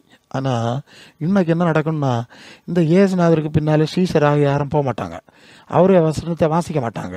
ஏன்னா வெளிச்சம் வந்துடும்ல. இந்த நிறைய மனிதர்கள் இயேசு நாமத்தை சொல்லி படம் காட்டிட்டு நான் அவனாக்கும் இவனாக்கும், ஒருத்தன் தீர்க்கதரிசின்னு சொல்லுவான், ஒருத்தன் அப்போஸ்தலன்னு சொல்லுவான், ஒருத்தன் ஏழாந்தூதன்னு சொல்லுவான். இப்படி எல்லாம் இவனுக்கு பின்னால் இந்த ஜனங்கள் போவார்கள். உலகம் முழுவதும் நடக்கிற ஒரு காரியமாக்கும். அவனை மீண்டும் மீண்டும் இருளின் ஆழத்தில் போவாங்களே தவிர வெளிச்சம் வராது. வெளிச்சம் இயேசுநாதர்கிட்ட இல்லையா இருக்கு, அவர்கிட்ட வந்திருக்கணும், அவருக்கு சீசராக இருக்கணும், அவருக்கு வார்த்தையில் அவருக்கு பின்னால் நடந்திருந்தா வெளிச்சம் வந்திருக்கும். ஒரு நாள் வெளிச்சம் வராது. இப்படியே அநேகர், ஆமா, ஆண்டவர் சொல்லுவார், நான் பிதாவினிடத்திலிருந்து வந்திருந்தோம், என்ன நீங்க ஏற்றுக்கொள்ளல. வேற ஒருத்தன் நான் டிடி படிச்சிருக்கேன் டாடி படிச்சிருக்கேன்னு சொல்லிட்டு பட்டம் எல்லாம் போட்டுட்டு கோட்டையும் கட்டிட்டு வந்தானோன்னா அவனுக்கு பின்னால் நீங்க போயிருவீங்களே. அது இயேசுநாதர் சொன்ன வசனம் தான். ஒரு இடத்துல சொன்னார், நான் பிதாவின் நாமத்தில் வந்திருந்தோம், நீங்கள் என்ன ஏற்றுக்கொள்ளவில்லை. ஆனா வேற ஒருத்தன் சுய நாமத்தில் வந்தா நீங்க என்ன செய்வீங்க, அவனை ஏற்றுக்கொள்வீர்கள். ஏன்னா அது உங்களுடைய பரவர்த்தி, எனக்கு உங்களுடைய பரவிக்கணும். அப்படித்தானே நீங்க வந்து எப்பவுமே சத்தியத்தில் நடக்காத அந்த சாத்தானுடைய பிள்ளைகள் தானே. அதனால வேற எவனாவது சுய நாமத்தில் வந்தாச்சுன்னா நீங்க என்ன செஞ்சிருவீங்க, அவனை ஏற்றுக்கொள்ளுவீங்க. என்னை ஏற்றுக்கொள்ள மாட்டீர்கள், பின்பற்ற மாட்டீர்கள்னு ரொம்ப ஆமா ஃப்ராங்கா சொல்லிட்டார், ஜனங்கள்கிட்ட சொல்லிட்டார். அவருக்கு தான் அந்த ஆடுகளை ஓனாகளுக்கு அனுப்புவ போல அனுப்புறேன்னு ஆண்டவர் சொன்னவர். இதெல்லாம் அவர் அறிஞ்சுதான் வச்சிருக்காரு, அவருக்கு ஒன்றும் தெரியாத ஒரு விஷயம் இல்லை. அப்போ யாராவது சுய நாமத்தில் வந்துட்டா என்ன செய்வீங்க, நீங்க உடனே அவனை ஏற்றுக்கொள்வீர்கள். இல்லைன்னா அவனுக்கிட்ட கோட்டை இருக்கும், டை இருக்கும், நிறைய படங்கள் எல்லாம் இருக்கும் இல்லையா, இப்படி எல்லாம் நிறைய படம் இருக்கனால அவனை நீங்கள் வந்து ஏற்றுக்கொள்வீர்கள். நான் பிதாவிடத்தில் வந்திருக்கேன், நான் தான் ஒளியை கொண்டு வந்திருக்கேன் அப்படின்னு சொன்னா நீங்க என்ன செய்ய மாட்டீங்க, நீங்க என்னிடத்துல வரமாட்டீர்கள் அப்படின்னு ஆண்டவர் சொல்ற வசனம் இருக்கிறது. ஆகவே இது அந்த இயேசுநாதர் வாழ்ந்த காலத்துல நீங்க யோசித்து பாருங்க, அவரு உலகத்துல நேரடியா உலகத்துல இருந்த காலத்திலேயே இப்படிதான் நிலைமை இருந்திருந்தா அப்ப இப்ப உள்ள நிலைமை அப்படின்னு பார்த்துடுங்க. சரியா? ஆக நீங்க இவங்களுக்கு காரணம் என்னன்னா, இவங்களுக்கு தேவனால் வர்ற மகிமையிலும் மனுஷனால் வருகிற மகிமையை அவர்கள் அதிகமா விரும்புறதுனால அவர்கள் வந்து தேவ சித்தம் செய்கிற இயேசுனுடைய செய்ய வைக்கிற இயேசுனுடைய வார்த்தைகளை அவர்கள் வந்து ஏற்றுக்கொள்றதில்லை. அதாவது அது யோவான் 5:43 நான் என் பிதாவின் நாமத்தில் வந்திருந்தும் நீங்கள் என்ன ஏற்றுக்கொள்ளவில்லை. வேறொருவன் தன் சுய நாமத்தினாலே நான் நிறைய கோட்டையெல்லாம் போட்டுட்டு படம் காட்டிட்டு வருவான், அவன் தான் உடனே ஏற்றுக்கொள்வீர்கள். தேவனால் மாத்திரம் வருகிற மகிமையை தேடாம ஒருவரில் ஒருவர் மகிமையை தேடுற நீங்க எப்படி என்ன விசுவாசிப்பிய, எப்படி எனக்கு பின்னால வருவிய அப்படின்னு ஆண்டவர் கேட்கிறார். ஸோ இந்த நாள்ல இந்த மிகப்பெரிய மோசடி நடக்கிறது. சரி, அப்ப இயேசுவின் வார்த்தையை கேட்டு இயேசுவை பின்பற்றுகிற சீசத்துவம், அதில் அப்படி நடக்கிற சீடர்களுக்கு மட்டும்தான் இருளிலிருந்து ஒளிக்கு வர முடியும்ங்கிறது மிக முக்கியமான காரியம். இயேசு ஆராதிக்கிறவர்களுக்கு முடியாது. இப்போ யோவான் 3:19-21 வரை ஒளியானது உலகத்தில் வந்திருந்தும் மனுஷனுடைய கிரியைகள் பொல்லாதவையாக இருக்கிறபடினால அவர்கள் ஒளியை பார்க்கலும் இருளை விரும்புகிறதே அந்த ஆக்கின தீர்ப்புக்கு காரணமாக இருக்கு. இப்போ என்ன ஆச்சுன்னா, இயேசு அவருடைய வார்த்தை நம்ம கையில் இருக்கு, அவர் தந்திருக்கு. இதை தூர போட்டுட்டு இவங்க என்ன செய்யறாங்கன்னா, இவர்கிட்ட தான் ஒளி வரும், இந்த ஒளி இடத்துல வராம இவர்கள் விலகி போறதுக்கு என்ன காரணம்னா அவங்களுடைய கிரியை எல்லாம் பொல்லாப்பா இருக்கு. அதான் விஷயம். மற்றவன் வந்து எல்லா இடத்துலயும் போய் பல சாமியெல்லாம் வச்சுட்டு அவன் நினைச்சதை சாதிக்கிறதுக்கு ஓடுறான். இயேசுநாதர்ட்ட அவ்வளவு ஈஸியா ஓட முடியாது. அவர்கிட்ட போனா அவர் ஒளி, நம்ம இருள். இந்த இருட்டோட அங்க போறதுக்கு விரும்பல. சரி, இருட்டா இருக்கும், எங்களை வெளிச்சம் ஆக்கும், எங்க வாழ்க்கையை வெளிச்சம் ஆக்கும்னு பாவரைக்கு செஞ்சு போயிருக்கணும்ல. பாவரைக்கு செய்ய மாட்டான், மனம் திரும்ப மாட்டான், இங்கே இருப்பான், இங்கேருந்து லெட்டர் எழுதி போடுவான், அங்கே ஏதாவது இவனுக்கு ஜெபிக்க டெலிஃபோனில் பண்ணணும், ஜெபிச்சுட்டு இவனுக்கு கொடுக்கறதுக்கு ஆள் இப்படி நிறைய பேர் இருக்கான்ல. இயேசுவை ஏற்றுக்கொள்ள மாட்டான், மனம் திரும்ப மாட்டான், இயேசுக்கு சீசன் ஆக மாட்டான். ஆனால் இவங்களுக்கெல்லாம் ஜெபிச்சு அற்புதம் செய்யக்கூடிய ஒரு கள்ள கூட்டங்கள் பிரபலமாக இருக்குது. எங்களுக்கு சொல்லுங்கள் 24/7 எப்போ வேணாம் சொல்லுங்க, உங்களுக்கு ஜெபிக்கிறோம். அப்படி ஒரு ஜெப பிரசங்க மாதிரி இருக்காவ. என்ன அப்படியெல்லாம் கூப்பிடுவாங்க, வரமாட்டேன்னு சொல்லி அதெல்லாம் செய்ய முடியாது. இயேசுவின் சீசராக விரும்புகிறவர்களுக்கு தான் நம்ம ஜெபிக்க முடியுமே தவிர சும்மா உலகத்தாருக்கெல்லாம் ஜெபிச்சு கொடுத்துட்டு இருக்க ஒரு ஏற்பாடை அவர் வைக்கல. அவங்க தங்கள் பொல்லாப்பட்டு மனந்திரம்பட்டு பொல்லாதவெல்லாம் இருக்கிறதுனால இயேசுவின் சீசத்துவத்துக்கு வரமாட்டாவ. எவனாவது பிரசங்கமாக கிடைப்பானா சோம் பண்ணி ஒரு இடத்துல இல்லைன்னா இன்னொரு இடம், இன்னொருத்தன் இல்லைன்னா இன்னொரு இடம், அப்படி வட்டங்கராக்கி. ஏன்னா பாவத்தில் இருக்குது, பொல்லாப்பில் தான் இருக்குது, அதை விட்டு வெளியே வரல. இதுக்கு சப்போர்ட் பண்ணுற கள்ள பிரசங்க மாதிரி உண்டு. போன உடனே ஒரு தீர்க்க தரிசனம் அடிப்பான், ஒன்றா இப்போ அங்கே கொண்டு போவார் பார்த்துக்க. ஆமாம் இப்போ வெளிநாட்டுக்கு அமெரிக்காவை கொண்டு போகிறாரு, அப்புறம் கையும் காலம் கட்டி விமானத்தில் அனுப்புவானுவேன். அதை சொல்ல மாட்டானுவேன், அங்கோடி போகிறான்னு எதையாவது சொல்லி போடுவானுவேன். மனந்திரும்ப சொல்லப்பா, சீசனாக சொல்லப்பா, அதுக்கப்புறம் அவர் பார்ப்பாரு, அதுக்கப்புறம் ஜோம் பண்ணலாம். சரி, அதெல்லாம் இவங்களுக்கு கவலை கிடையாது. சரி, 3:20 பொல்லாங்கு செய்கிற எவனும் ஒளியை பகைக்கிறான். பொல்லாங்கு செய்கிறான், ஒளியை பகைக்கிறான். தன் கிரியைகள் கண்டிக்கப்படாதபடிக்கு ஒளி இடத்துல வராது இருக்கிறான். ஏன் ஏசுனாருக்கு சீசன் ஆக மாட்டான்னு தெரியுது அவங்களுக்கு. சத்தியத்தின்படி செய்கிறவன் தன் கிரியைகள் தேவனுக்குள்ளாய் செய்யப்படுகிறது என்று வெளியாகும்படி ஒளி இடத்துல வர்றான். சத்தியவான் சத்தங்க பாப்பா, உண்மையாக இருக்கும் வருவான். சரி, கொஞ்சம் குறை இருந்தாலும் தெரியலப்பா, தப்பு தான், மன்னியும், என்ன இன்னும் கொஞ்சம் சிறப்பாகணும், தைரியமாக வருவான்ல. அவர் தான் ஏற்றுக்கொள்கிறேங்கிறார்ல. சரிப்பா, நான் ஏற்றுக்கிறேங்கிறார்ல. அவன் ஏன் மனம் கட்டினப்பட்டு ஓடி போயிடுறான். அநேகர் அப்படி தான் தங்கள் ஆத்மாவுக்கு எடுத்துக்கொள்கிறாள். அநேகர் இயேசுவுக்கு சீடர் ஆகாதற்கு காரணமே அவர்கள் இந்த இயேசுவை விட, பரலோகத்திலிருந்து வந்த இயேசுவை விட, பரலோக தேவனுடைய செய்தியை சொல்கிற இயேசுவை விட இந்த இருள் நிறைந்த உலகத்தை அதிகமாக நேசிக்கிறாங்க. அதான் அதுக்கு உண்மை. ஏன்னா அவங்களுக்குள்ள உலகத்தின் ஆவி வேற இருக்குதான். அதை எபேசியர் 2:2 சொல்லுதில்ல, ஆகாயத்து அதிகார பிரபுவின் ஆவி கேட்டபடி நாம் நடந்து கொண்டு வந்தோம். முற்காலத்தில் என்ன ஆச்சான், ஆகாயத்து அதிகார பிரபுவின் ஆவிக்கு ஏற்றபடி நடந்தோம் அப்படின்னு சொல்லுது. அப்போது இந்த உலகத்தின் ஆவி அங்கே உள்ளே இருக்கிறதுனால அந்த ஆவி அவரோட சத்தியத்துக்கு பக்கத்தில் வர முடியாது. இப்போ சாசை பிடிச்சவன் தூரத்தில் கண்டவுடனே அலறி அடிக்க, இயேசுவை கண்டு அலறது மாதிரி இந்த ஆளுலாம் இயேசுவை கண்டு அலறாங்க. இல்லைன்னா இயேசுவின் சீஷத்துவ ஊழியத்தை செய்கிற ஊழியக்காரர்கள், இயேசுவின் சத்தியம் பேசுகிறவங்க, ஆமாம் இயேசுவின் போதனை பேசுகிற பிரசங்கமாரை கண்டு பிரசங்கமார் ஓடுற ஓட்டத்தை நான் பார்த்துருக்கேனே, என்ன ஓட்டம், துண்டை காணும் துணியை காணும்னு. ஏன்னா அங்கே பேய் குடி இருக்குது, புல் அங்கே உள்ளே இருக்குது. அதனால இயேசுவின் வசனம் பேசுகிற ஆளை கண்டோடனே பேய் நடங்குது. இந்த பேய் பிடிச்ச பிரசங்க மரம் நடக்கிறாரு. இதை நாங்கள் பார்க்க தான் செய்கிறோம். சரி, இருக்கட்டும். அப்போ அவர்களுக்கு அப்படி ஒரு நேசம், உலகத்தின் ஆவி. ஸோ நீங்கள் 2 கொரிந்தியர் 4:4 தேவனுடைய சாயலாக இருக்கிற கிறிஸ்துவின் மகிமையான சுவிசேஷத்தின் ஒளி அவிசுவாசிகளாகி அவர்களுக்கு பிரகாசமாயிராதபடி இப்பிரபஞ்சத்தின் தேவனானவன் குருடாக்கினான். பார்த்தீங்களா, உள்ள பேய் குடி இருக்கு. இந்த பேய் அவங்க மனக்கண்களை குருடாக்கி இயேசுவின் சுவிசேஷத்தின் உண்மையை புரிஞ்சு கொள்ள முடியாமல் செய்து, அதை கேட்க விடாமல் செய்து, அப்படி ஒரு இருட்டடிப்பில் வச்சிருக்கிறதுனால அவர்கள் இயேசுவிட்ட வர்றதில்லை. இயேசுவின் மூலமாய் அவர்களுக்கு வாக்கு பண்ணப்பட்டிருக்கிறதான அந்த அந்த மகிமையான பிரகாசத்தை, ஒளியை அடைய முடியாமல் போகிறார்கள் என்பதையும் இங்கே நாம் கவனத்திலே கொள்ள வேண்டும். அதனால தான் நீங்கள் அதாவது பழைய ஆவி, புதிய ஆவி என்று 2 ஆவியை குறித்து நாம் எபேசியர்கள் நிருபத்தில் நாம் வாசிக்கிறோம். நீங்கள் புதிதான ஆவி உள்ளவர்களாகி, அதாவது பழைய மனுஷனை நீங்கள் களைந்து போட வேண்டும். களைந்து போட்டு நீங்கள் புதிதான ஆவி உள்ளவர்களாகி மெய்யான நீதியிலும் பரிசுத்தத்திலும் தேவ சாயலாய் சிருஷ்டிக்கப்பட்ட புதிய மனுஷனை தரித்து கொள்ளுங்கள். அப்போ 2 மனுஷன், ஒன்று பழைய மனுஷன், இன்னொன்று புதிய மனுஷன்.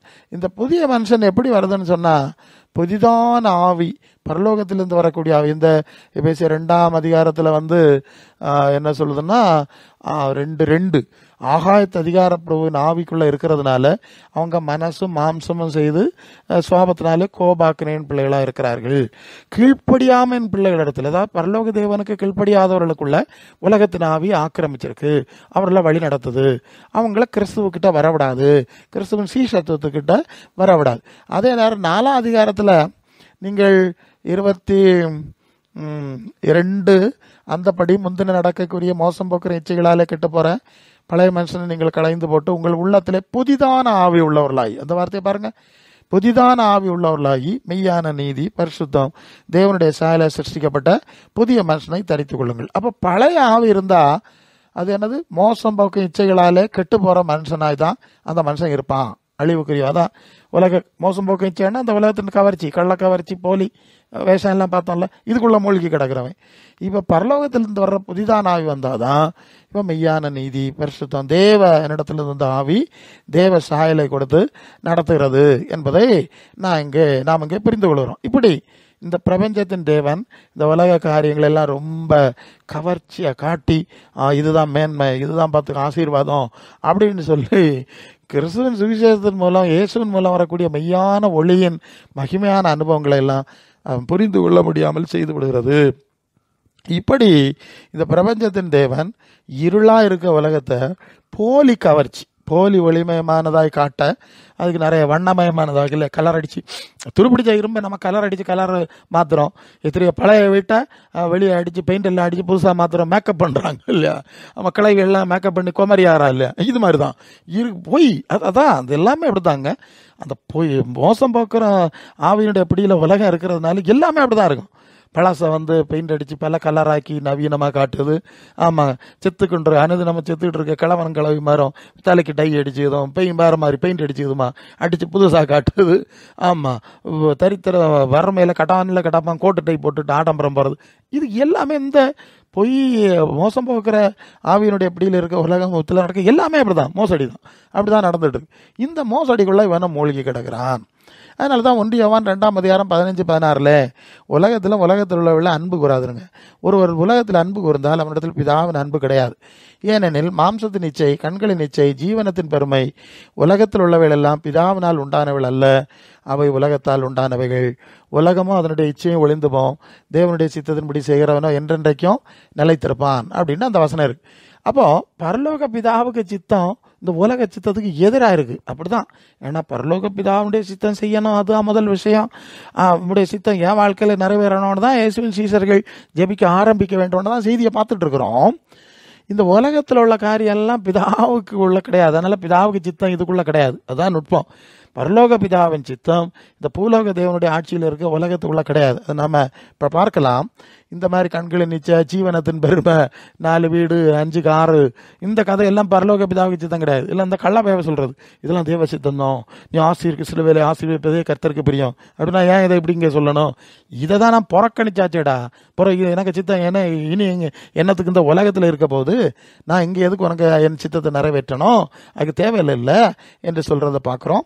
அப்போது இதெல்லாம் பிதாவினால் உண்டானதல்ல. பற்றியெல்லாம் இந்த கள்ளக்காவரிச்சி, இந்த மோசடி எல்லாம் பிதா இல்லை, பூலோகத்தின் தேவன், இப்பிரபஞ்சத்தின் தேவன் அதை செய்கிறான்.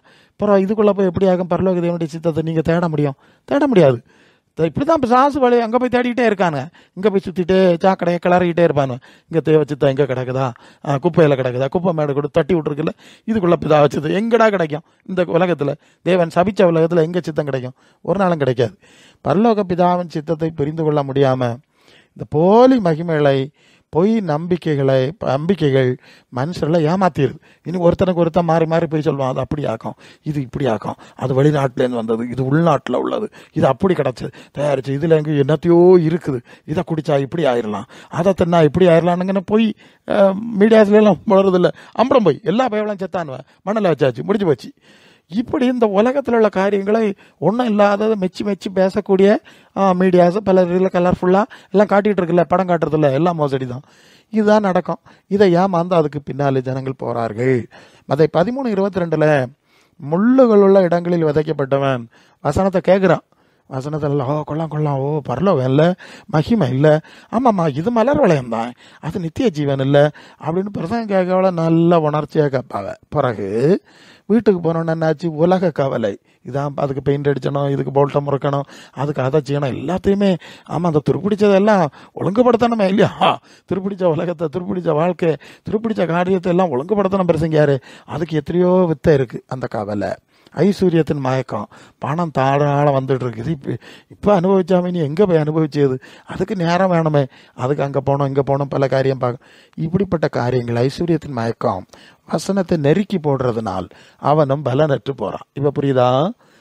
அது நல்ல விஷயம், நித்திய ஜீவன் பரலோகம் நல்லதுன்னு தெரிஞ்சாலும் இந்த உலகத்துக்குரிய போலி கவர்ச்சி காரியங்கள் அதை முள்ளு நெருக்கிறது மாதிரி நெருக்கி அதை வளர விடாம பயனற்ற விதமாய் செய்து விடுகிறது என்பதை நாம் அனுபவத்தில் பார்க்குறோம். அப்போ பரலோக பிதாவின் சித்தத்தை அறிந்து புரிந்து கொள்ள முடியாம தடங்களா இயேசுநாம மன்றங்களில் நடக்கக்கூடிய மோசடிகளை தான் நாம் பார்த்துட்டு இருக்கோம். சரி, தொடர்ந்து போவோம். 1 பேதுரு 5:10 கிறிஸ்து இயேசுவுக்குள் நம்மை தமது நித்திய மகிமைக்கு அழைத்தவராய் இருக்கிற சகல கிருபையும் பொருந்தின தேவன் தாமே கொஞ்ச காலம் பாட அனுபவிக்கிறவங்களை சீர்படுத்தி ஸ்திரப்படுத்தி பலப்படுத்தி நிலைநிறுத்துவாரா. இப்ப என்ன படிக்கிறோம்? கிறிஸ்து இயேசுவுக்குள் நம்மை நித்திய மகிமைக்கு அழைத்தவராய் இருக்கிற சகல கிருபையும் பொருந்தின தேவன். அப்ப நம்ம எதுக்கு அழைச்சிருக்காருன்னா நித்திய மகிமைக்கு அழைத்திருக்கிறார். அநித்திய மகிமைக்கு அல்ல, நித்திய மகிமைக்கு. தலைக்கு டை அடிச்சது நித்தியமா அநித்தியமான உங்களுக்கு தெரியும். மற்றபடி பெயிண்ட் எல்லாம் அடிக்கிறது காட்டுறதெல்லாம் நித்தியமா அநித்தியமான உங்களுக்கு நல்லா தெரியும் இல்லையா? இதுக்கு ஒன்றும் உங்களை கூப்பிடல, நித்திய மகிமைக்கு அழைத்தவர். அப்போ நித்தியமானது வந்து உலகத்திலே இல்லையே, இங்கே எல்லாமே அநித்தியமாக இருக்கு. அப்போ எங்கே போனோம்? பரலோகத்துக்கு தான் போனோம். அதான் அப்போ பிதாவுடைய சித்தம் அதுக்குள்ளே தானே இருக்கணும். பிதாவாகிய தேவன் நித்தியமானவர்னா அவருக்கு சித்தமும் நித்தியமாக தானே இருக்கும். பூலோகத்து தேவன் அநித்தியமானவன், அவனை தீயில போட வேண்டியிருக்கு, அவனுக்கு காரியமா நித்தியமா இருக்கு. இதுதானே உண்மை. அப்ப நித்திய மகிமைக்கு அழைத்திருக்கிறார் என்கிறதை நான் முதலாவது புரியணும். அப்போ பிதாவுடைய சித்தம் அது நித்திய சம்பந்தமானதாக தான் இருக்க முடியும். கொலோசியர் 1:9-11 இது நிமித்த நாங்கள் அதை கேட்ட நாள் முதல் உங்களுக்காக இடைவிடாமல் ஜெபம் பண்ணுறோம். நீங்கள் எல்லா ஞானத்தோடும் ஆவிக்குரிய விவேகத்தோடு, ஆவிக்குரிய விவேகம்னா பரலோகத்துக்குரியது, பூமிக்குரிய விவேகம்னா உலகத்துக்குரியது, ஆவிக்குரிய விவேகத்தோடும் அவருடைய சித்தத்தை அறிகிற அறிவினாலே நிரப்பப்படவும். எப்படி? அவருடைய சித்தத்தை அறிகிற அறிவு எங்க இருக்கு? அது ஆவிக்குரிய விவேகம். சரியா? நிரப்பப்படவும் சகலவித நற்கிரியைகளாக கனிகளை தந்து தேவனை அறிகிற அறிவில் விருத்தி அடைந்து கர்த்தருக்கு பிரியமுண்டாக அவருக்கு பாத்திரராய் நடக்கவும் சந்தோஷத்தோட கூடிய எல்லா பொறுமையும் நீடிய சாந்தம் உண்டாவதற்கு மகிமையான அவருடைய வல்லமையின்படியே எல்லா வல்லமையாலும் பலப்படும்படி உங்களுக்கு வேண்டுதல் செய்கிறோம். அப்போ என்ன சொல்றாரு? ஆவிக்குரிய விவேகத்தோடு பரலோக தேவன் ஆவியா இருக்கிறார், நித்தியமா இருக்கிறார். அந்த நித்திய தேவனுடைய சித்தத்தை அறிகிற அறிவினாலே நீங்கள் நிரப்பப்படணும் இல்லையா? நித்தியம் சம்பந்தமான அறிவு தான் பரலோக தேவனுடைய சித்தம், அநித்தியமானதல்ல என்கிறத இங்க மீண்டும் புரிகிறோம்.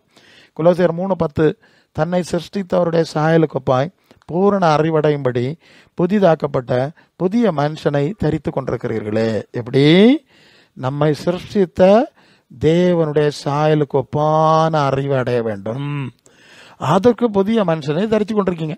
ஏற்கனவே ஒரு வசனம் சொன்னேன், பழைய மனுஷன் என்ன எப்படிப்பட்டவன்? மோசம் போக்கும் இச்சைகளாலே கெட்டு போறவன். இந்த மோசடி உலகத்தினுடைய மாயத்தில் விழுந்து அதிலே புரண்டுட்டு கிடந்தானே, இவன் தான் பழைய மனுஷன். இதை விட்டுட்டு புதிய ஆவி வந்து புதிய மனுஷனா மாறணும். புதிய மனுஷனா மாறின பிறகுதான் உங்களுக்கு புதிய வெளிப்பாடு வரும். தேவ ஆவி வந்தாதான் தேவ சாயலை குறிப்ப வெளிப்பாடும் அறிவுகளும் உங்களுக்கு உண்டாகும்.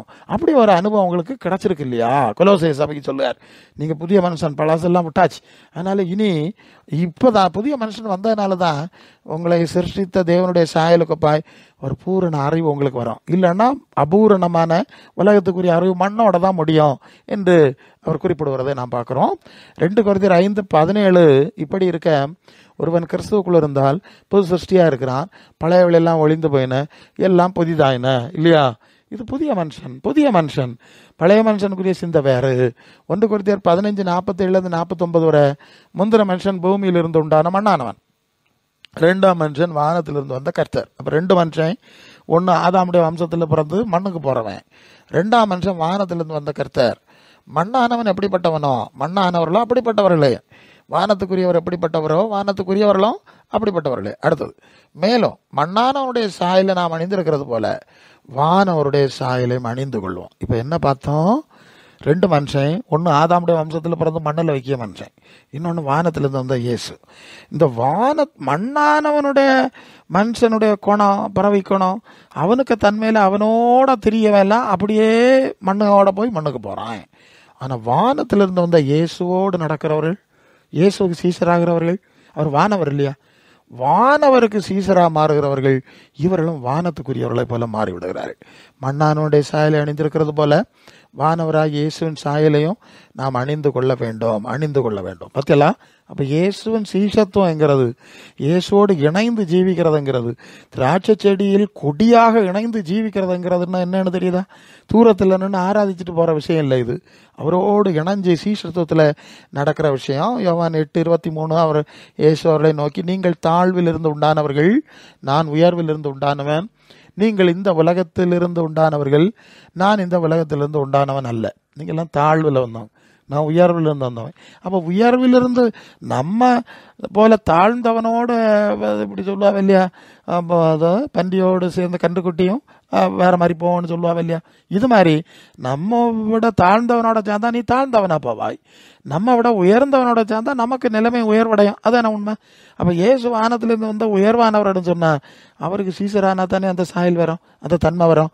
இதை நம்ம புரிந்து கொள்ள வேண்டியது மிக அவசியம், புரிந்து கொள்ளணும். ஆக இயேசுவோடு இணைந்து அவரது சீடத்துவத்தில் நடக்கிறவர்கள் மட்டுமே அந்த வானவ சாயலுக்குரிய ஆவிக்குரிய அறிவை அடைய முடியும் என்பதை நாம் அறிஞ்சிருக்கணும். இது மற்றவங்களுக்கு முடியாது. இயேசுவின் சீஷத்துவத்தில் வராத ஒருத்தருக்குமே இந்த ஆவிக்குரிய அறிவு, பிதாவின் சித்தத்தை அறிகிற அறிவு, நித்திய தேவனுடைய சித்தத்தை அறிகிற அறிவு ஒன்றுமே வராது. அது இருட்டில் சுற்றிக்கிட்டு இயேசு ஆராய்ச்சிக்கிட்டு மார்க்க பேதம் பண்ணிக்கிட்டு சண்டை பிடிச்சிக்கிட்டு ஒன்றுக்கும் உதவாதான் பைத்தியக்கார கூட்டமாட்டு தெரியும், அவ்வளோதான். சரி, பரலோக பிதாவின் சித்தம் என்பது நித்திய ஆவிக்குரிய விழாகும். பூலோகத்துக்கு தேவனுக்குரிய விலை எல்லாமே அனித்திய உலகத்துக்குரிய விழாகுங்கிறத மீண்டும் ஒரு முறை உறுதிப்படுத்தணும். ஏன்னா பரலோக தேவன் ஏற்கனவே நம்ம பார்த்துட்டோம். ஆதாமை படைச்சி ஆசீர்வதிச்சு சாத்தானுக்கு முன்ன போய் இஸ்ரவேலர்களுக்கு வாக்குத்தத்தம் கொடுத்து சாத்தானுக்கு முன்ன போய் இதை நான் நினைக்கிறதில்ல, புதிய படைக்கிறேன்னு சொன்ன பிறகு இனி திருப்பி இந்த பூமிக்குரிய காரியத்தில் தேவன் தம்முடைய சித்தத்தை கூட நிறைவேற்றி வரா. ஏற்கனவே 2 சான்ஸ் கொடுத்து சித்தத்தை முடிச்சிட்டார்ல. இனி 3வது பரலோக தேவனுடைய பரலோக சித்தம் தான். பூலோகத்துக்குரிய அநித்தியமான எதுவும் தெய்வ சித்தத்தில் வராது. அவர் நித்தியமான தேவன், அவருடைய சித்தங்களும் நித்திய மகிமைக்குரியவளாக இருக்கும். இந்த உலகத்தின் அதிபதி பிசாசு பூமிக்குரியவன், அநித்தியமானவன், அவனுக்கு சித்தங்களும் அதுக்கு ஏற்ப இருக்குங்கிறத நம்ம புரிந்து கொள்ளணும். 1 கொரிந்தியர் 2:9-10 எழுதியிருக்கிறபடி தேவன் தம்மில் அன்பு கூறுகிறவர்களுக்கு ஆயத்தம் பண்ணின விலை கண்ணு காணல, காது கேட்கல, அவள் மனுஷனுடைய இருதயத்தில் தோன்றவும் இல்லை. பார்த்துடுங்க, சாதாரண மனுஷனுக்கு அவனுக்கு என்ன தெரியும்? இந்த மண்ணை கிண்டு தெரியும், பெயிண்ட் அடிச்ச தெரியும். இதில் கிடந்து இப்போ என்ன வானத்துக்கு போகிறானா, செவ்வாய் கிரகத்தில் போகிறானா, தண்ணி இருக்கான்னு தேடுறானா, அங்கே மேலே போயிருக்கானா, அவன் வேற போனாலும் இவனை மண்ணில் தானே வச்சு இவன் விண்கலனை படைச்சாச்சு, பெரிய ராக்கெட் விட்டுட்டான். ராக்கெட் விட்டு உனக்கு என்ன கிடச்சது? உனக்கு ஆயுசு குறைஞ்சிட்டு இருக்கு, நீ செத்துக்கிட்டு தானே இருக்க. உனக்கு நிலையில மாற்றம் இல்லை, உனக்கு சாவு, உனக்கு மண்ணு. நீ எங்கே கொண்டு ராக்கெட் விட்டான? எந்திர மனிதன், ரோபோட், இப்போ டெக்னாலஜி, ஆர்டிஃபிஷியல் இன்டெலிஜென்ஸ் எல்லாம் பல பிரமிக்கத்த ஒவ்வொரு நாளும் பல புது பயங்கர கண்டுபிடிப்போம் இல்லையா? அதுக்கு வேகத்தை பாருங்க. மனுஷனை மாதிரி மனுஷனை கண்டுபிடிக்கிறான். எந்த கேள்வி கேட்டாலும் பதில் சொல்லக்கூடிய அளவுக்கு கொண்டு வந்துட்டான். ஆர்டிஃபிஷியல் இன்டெலிஜென்ஸ்ன்னு சொல்லுவான். இப்போ காரெல்லாம் வந்து டிரைவர் வேண்டாம், சும்மா அதே ரோட்டில் ஓடிடுது. பைக் ஓடிடுது, 2 வீல் டயர் உள்ள ஸ்கூட்டர் பேலன்ஸாக ஓடிடுது, ரிவர்ஸில் வந்துடுது, படிக்கட்டில் ஏறிடுது. எல்லாம் என்ன பயங்கர கண்டுபிடித்தல் தானே இல்லையா? அப்படி எல்லாரும் ஆச்சரியப்படுறாங்க, அப்படி தானே? லே, ஒன்றை இதெல்லாம் வச்சு கண்டுபிடிக்க வச்சு ஒன்றை மண்ணில் பிசாசு புதைச்சி போட்டான் பார்த்துக்க. அதை நீ மறக்க கூடாது. பிசாசு ஒன்றை ஏமாத்துறான் உங்களை. லே, நீங்கள் செத்துக்கிட்டே இருக்குதிய, பாதி வயசில் சாவுதிய, சோக்கெட்டில் சாவுதிய, விபத்தில் சாவுதிய, அது கட்டையில் எரிச்சனா இல்லைன்னா மண்ணில் போச்சனா, இதுதான் நடந்துட்டு இருக்கு. நீ ரோபோட்டு கண்டுபிடிச்சி உனக்கு ஆத்மாவுக்கு என்ன பிரயோஜனம்? நீ இந்த மாதிரி எல்லாம் உலகத்தை ஏதோ பரலோகம் மாதிரி சொர்க்கம் மாதிரி படம் காட்டுதியே. மறுபக்கம் என்ன நடந்துட்டு இருக்குது? பேரழிவுகள், பயங்கரங்கள், கிரிமினல் தனங்கள், கொடுமைகள், வர்ணிக்க முடியாது. இது பேய்க்க வேலை நடந்துட்டு இருக்கு. இந்த பிசாசு இந்த உலகத்தை ஆட்சி செய்யறாங்கிறத நீ சிந்திக்க கூடாது. நீ சிந்திச்சு மறந்துருதுன்னா ஓடி போயிடுவான். அவனுக்கு உலகத்தில் ஆட்சி செய்ய முடியாது. ஆகும் அதுக்கு வேண்டி ஏமாத்துறதுக்காக இந்த மாதிரி வித்தைகளை எல்லாம் காட்டுறதுக்கு அவன் கொஞ்சம் ஆளுகளை வச்சிருப்பான். ஏமாத்துங்க, ஆமாம், ரோபோட் கண்டுபிடிச்சி ஏமாத்து, இந்த மாதிரி டெக்னாலஜி எல்லாம் கண்டுபிடிச்சி ஆளுகளை ஏமாத்து, அவனை கொல்லு. ஆமாம், நீ டெக்னாலஜி அவனை கொல்லுக்கு. இப்போ நவீன இராணுவங்கள் எல்லாம் வருதான், சோல்ஜர்ஸுக்கு பதிலாக எந்திர மனிதர்களை இராணுவத்தில் ஈடுபடுத்துது. இப்படி எல்லாமே செய். எப்படியாவது மனுஷனை கொல்லு, மனுஷன் வாழப்படாது, அவ்வளவுதான். எந்திர மனிதன் இருக்கட்டு, மற்ற டெக்னாலஜி இருக்கட்டு, செவ்வாய்க்கு போகிறது மாதிரிலாம் படம் காட்டுட்டு, அங்கே போகிறது அங்கே ஒன்று எங்கேயோ இடத்துல சிக்கி கிடக்கான், அது இப்போ திருப்பி வர முடியலையா, அது வேற ஒரு கதை வேற ஒரு இடத்துல ஓடி ஓடிக்கிட்டு கிடக்கு. எப்படியாவது மனுஷனை கொல்லு. ஒரு பிரம்மாண்டம், கிளாமரு, பரலோகத்தை நம்பப்படாது, ஆத்மாவை நம்பப்படாது. இது செய்யக்கூடிய மோசடி தந்திரம் தானே.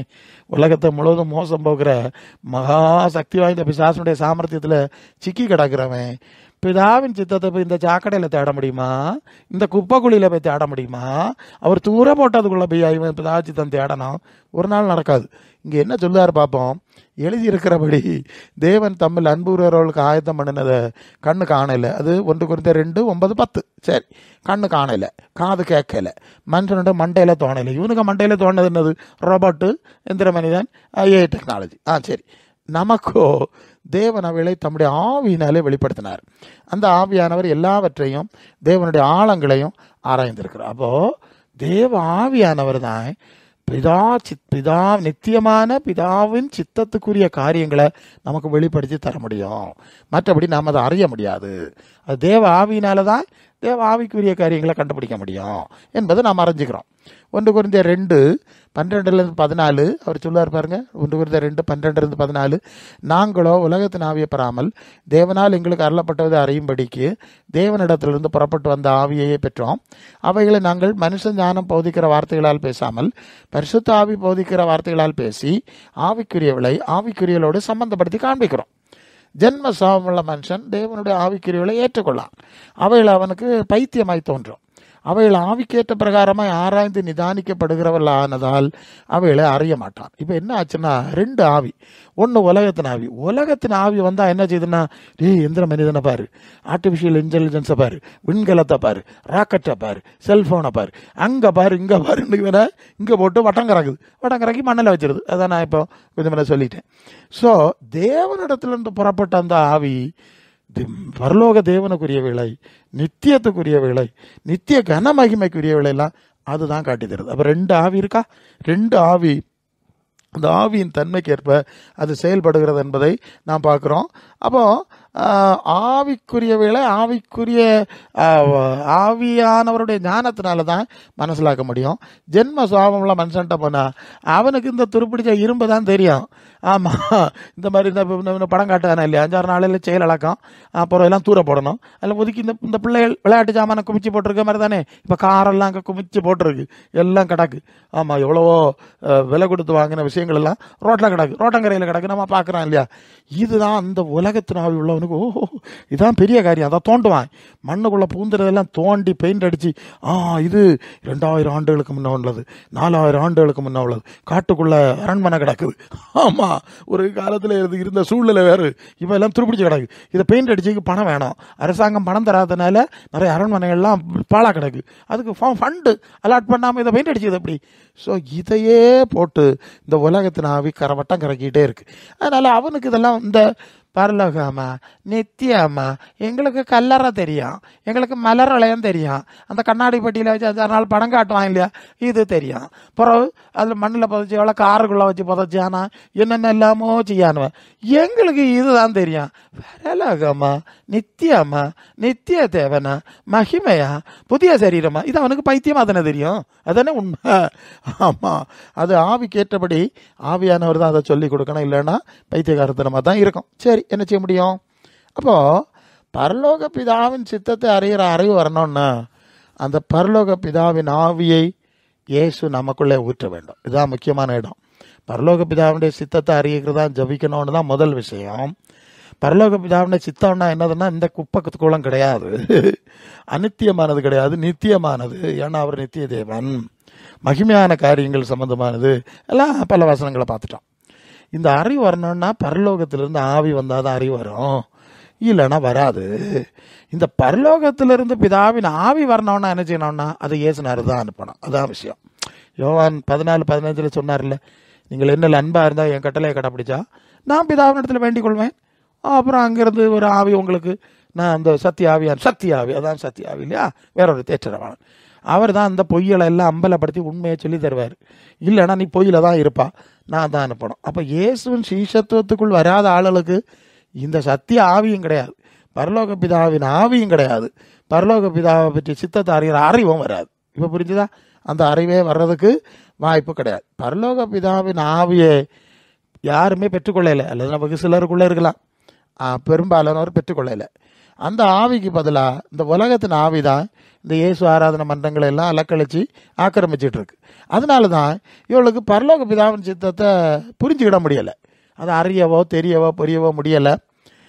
ஒரு குருடர்களாக இருட்டில் அவர் சிக்கி மார்க்க பேதங்கள்லாம் பண்ணி, நீ சொல்லுவது சரியில்லை, நான் சொல்லுதான் சரி, ஆள் ஆளுக்கு ஒரு மன்றம், ஆள் ஆளுக்கு ஒரு கோபுரம், ஆள் ஆளுக்கு ஒரு கம்பெனி வச்சுட்டு இவனை பிழைப்பு நடத்தி சண்டை போட்டு கிடக்கான். ஏன்னா இவனுக்குள்ள பரலோகத்தில் இருந்து ஆவி வரையில.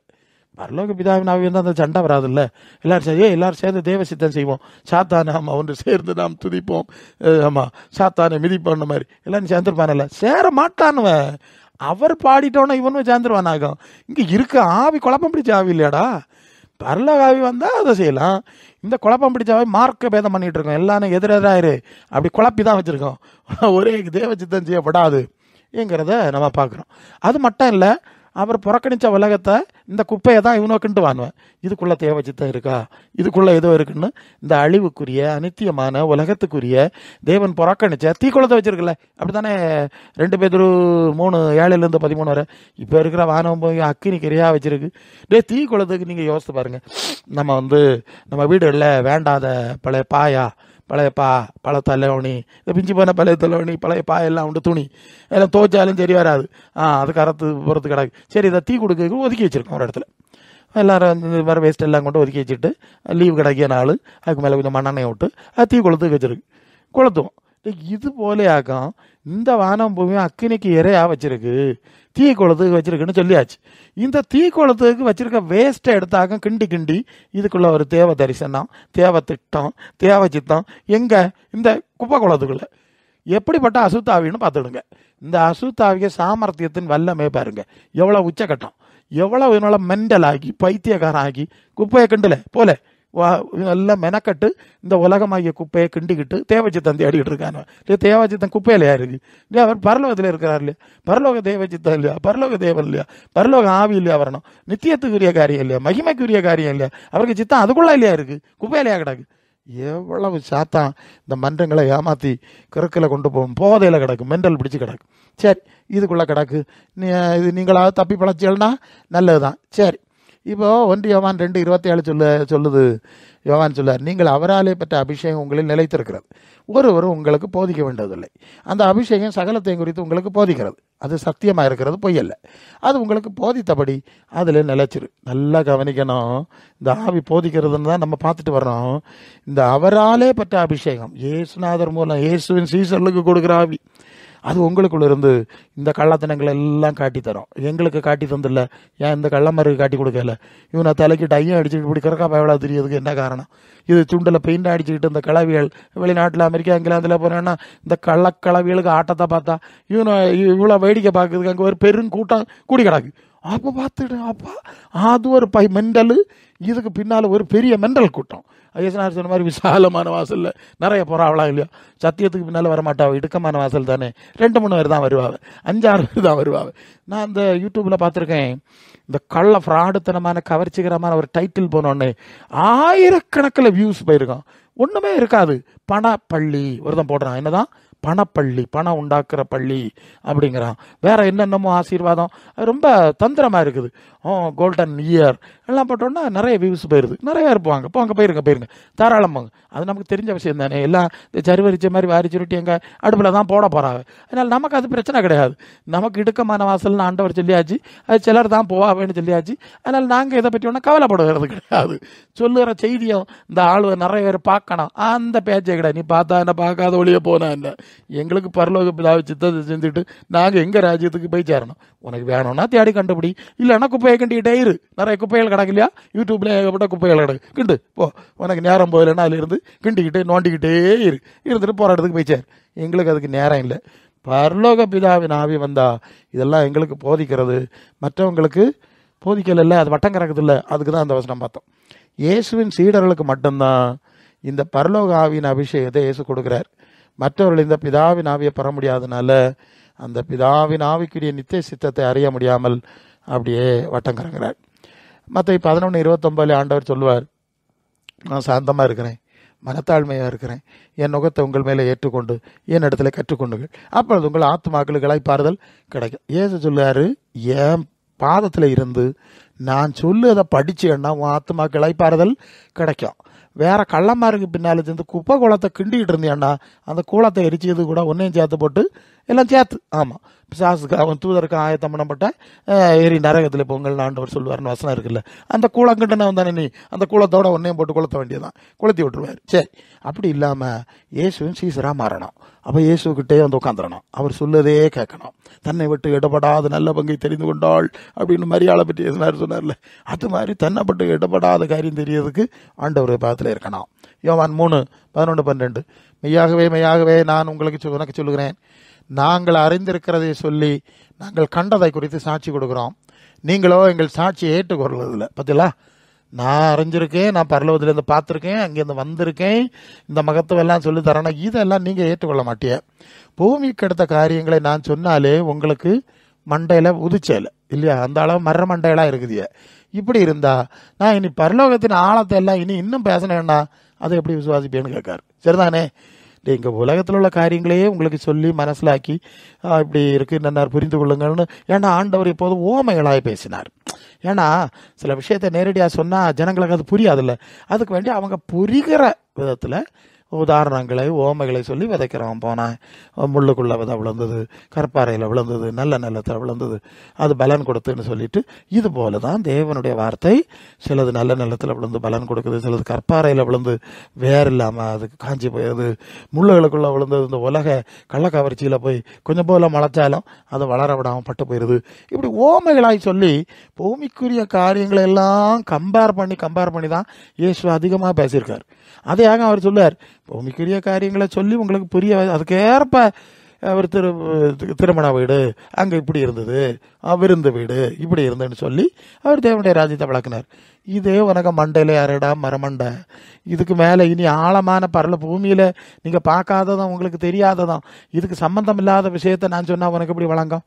ஏன்னா அங்கே இருக்க காரியத்தை இங்கே வளர்க்கறதுக்கு பூமியில் ஒன்றும் இல்லை, அது வேற மகிமையாக இருக்குது, அது எப்படிடா விளங்குவீங்கன்னு கேட்குறாரு. சரியா, அதை விளங்கணும்னா அங்கே இருந்துள்ள ஆவி வந்து இறங்கணும்.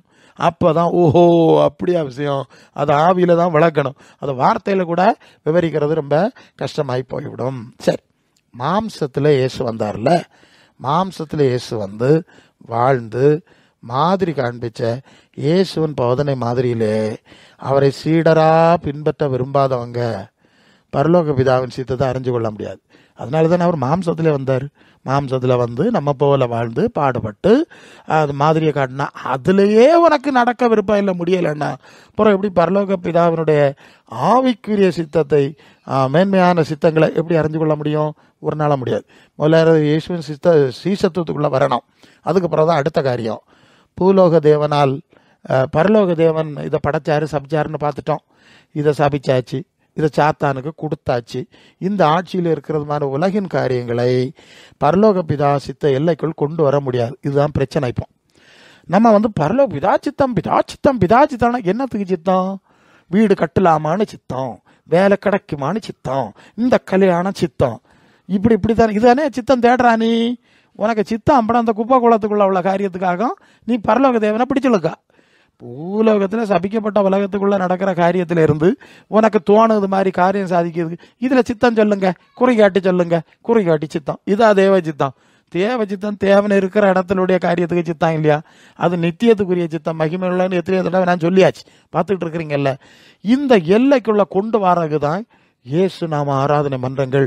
சாப்பிட்டு ஜபிப்போம், சாப்பிடாம ஜபிப்போம், கண்ணை மூடி ஜபிப்போம், கண்ணை திறந்து ஜபிப்போம், சங்கிலி கட்டு ஜபிப்போம், சங்கிலி அறுத்து ஜபிப்போம். இந்த கள்ளப்பயவளுக்கு நாடகம் இதுதானே. இங்கே இருக்கப்படி ஏசுனாருக்கு பின்னால் சீசனாவி நீ தேவ சித்தம் செய்யப்படி, அதுக்கப்புறம் வரிசையாக போகலாம். அதுக்கெல்லாம் நேரம் இல்லை. இந்த பூமியை நாங்கள் அவர் தீக்குளத்தை உணச்சிருக்கதான் நாங்கள் என்ன செய்வோம்? ஜபம் பண்ணி இங்கே பரலோகமாக மாற்றோம். அதானே உங்கள் திட்டம் இதுதானே. இப்போ உலகத்தை பரலோகமாக மாற்ற போகிறாங்களாம். அதுக்கு தான் தேவ சித்தம் பூமியில் அந்த வசனத்தை எடுத்துருது. பரலோக சித்தம் பூமியில் நிறைவேறணும்னு சொல்லியிருக்கு இல்லையா. இதை வச்சு பலமாக ஜபிச்சிட்டோம்னா இந்த உலகத்தை நம்ம என்ன செஞ்சிடலாம்? பரலோகமாக மாற்றிடுறான் இல்லை. 2 சான்ஸ் கொடுத்துக்கிட்டு மறக்கன்னு சொல்லி தீக்குளத்தை போகிறேன்னு சொல்லி வச்ச விவகாரம் இது. பிதா சித்தம் செய்யணும்னு ஆண்டவர் சொன்னார். பரலோகத்தில் நடக்கிறது போல பூமியிலையும் செய்யப்படுவதான ஆண்டவர் சொன்னார். பூமியில் எங்கே பரலோக சித்தம் செய்யப்படும்? அவருடைய சித்தம் செய்யக்கூடிய பரலோக பிதாவின் சித்தத்தை செய்ய அழைக்கப்பட்ட சீடர்களுக்குள்ள மட்டும் பரலோக சித்தம் நிறைவேறும். இதுதான் தொடக்கத்திலேருந்தே பார்க்குறோம். தேவனுடைய ராஜ்யம் நீங்கள் நினைக்கிற மாதிரி வெளியே வராது, உங்களுக்கு உள்ளே வரும், உங்களுக்கு நடுவில் வரும்னு சொல்லியிருக்குல்ல. அப்போ தேவ பிள்ளைகளுக்குள், தேவனுடைய சபைக்குள் ஒரு குறிப்பிட்ட அளவு, ஏன்னா இது எல்லாமே அனித்தியம் அல்ல. சாவு எல்லானுக்கு தான். பேதுருவ காணையில், பவுல காணையில் எல்லாரும் செத்தாச்சு. பின்ன நீ எப்படி இருக்க போகிறா இங்கே? அப்போ இங்கே இருக்கிறது ஒரு குறிப்பிட்ட அளவு தேவ சித்தத்தினுடைய ஒரு சிறிய அளவு, ஒரு சின்ன மாடல். அது எத்தனை வருஷம் நமக்கு தெரியாது, இன்னும் 100 வருஷம்னு வைங்களேன். இப்போ மோசே சொல்லிட்டான் 80. அப்போ 80 வரையும் பரலோக பிதாவுக்கு சித்தம் உங்கள் வாழ்க்கையில் இங்கே நிறைவேறிச்சு, தேவராஜ்யம் உங்களுக்குள்ளே இருந்து, உங்கள் சபையில் இருந்தது அப்படின்னு வச்சுக்கிடுவோம். எப்படியும் ஒரு நாள் சாப்பிட்ற இல்லையா, பெட்டியில் வச்சு பூத்து தானே.